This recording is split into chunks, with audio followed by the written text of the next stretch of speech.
gitna ng tigil delivery at protesta ng mga truck owner at driver, inanunsyo ni Manila Mayor Joseph Estrada na magkakaroon ng pagbabago sa daytime truck ban. Buong araw nang pwedeng dumaan ang mga loaded truck sa mga itatalagang ruta sa Maynila, Lunes hanggang Sabado. Ito'y kasunod ng pulong nila DILG Secretary Mar Rojas at ni Mayor Herbert Bautista na pinuno ng Metro Manila Council. May exclusive report si Connie Sison. Di man magkaalyado at sa kabila ng mga isyong pampolitika ng Administrasyong Aquino at ng mga estrada ng oposisyon, nagkita at nagkasundo raw ngayon sa maraming bagay sina DILG Secretary Mar Rojas, Manila Mayor Erap Estrada at Quezon City Mayor Herbert Bautista. Sina Rojas at Bautista ang pumunta sa opisina ni Estrada sa Manila City Hall. Wala raw politikang napag-usapan, puro trabaho lang, tulad ng kontrobersyal na issue ng truck ban sa Maynila. Napag-usapan din, hindi naman maiwasan yan. Nasa news yan, no? At malaking epekto niyan. Pero nakita naman natin yung pagbibigay, no, ng City of Manila at saka ni Pangulo Mayor Erap na nagbigay na nga ng allowance. Anything else that you've talked about, like politics? Meron ho ba? Wala. We're just talked about all before. Now we belong to a different party.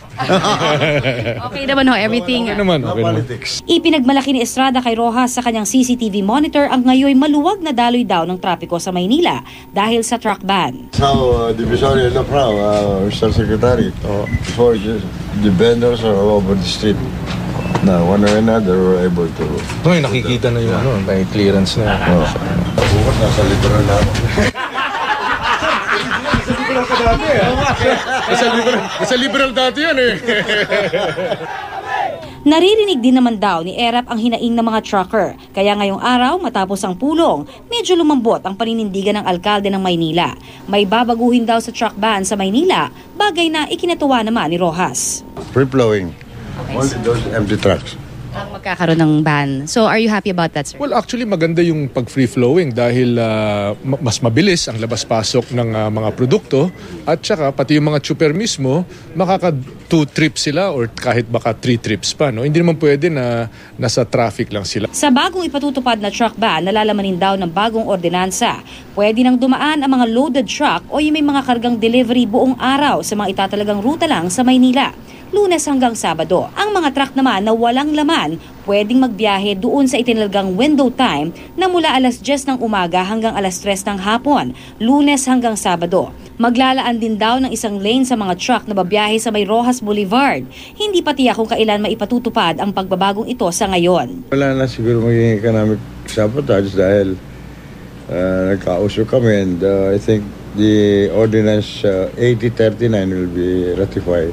Amended that only applicable only to empty trucks, empty container band, empty.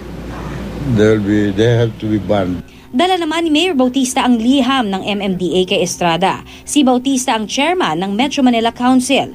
Laman ng liham ang suporta ng MMDA sa truck ban ng Maynila pero sana raw ay itest muna sa loob ng 15 araw para malaman kung epektibo at saka pag-usapang muli. Minsan nagkairingan na sina Bautista at kampo ni Estrada nang batikusin ng Quezon City Mayor ang truck ban sa Maynila. Professional naman kami ni Presidente, ni Mayor Erap at siguro pagagalitan niya akong konti. No apologies on your part, sir, for whatever na nasabi? Wala naman ako sinabing masama. Magmamano lang ako at alam na niya yun. Puro barkada ko yan. Wala. We are one for the greater good of the greatest number. No politics sa amin tatlo. Connie Sison, GMA News.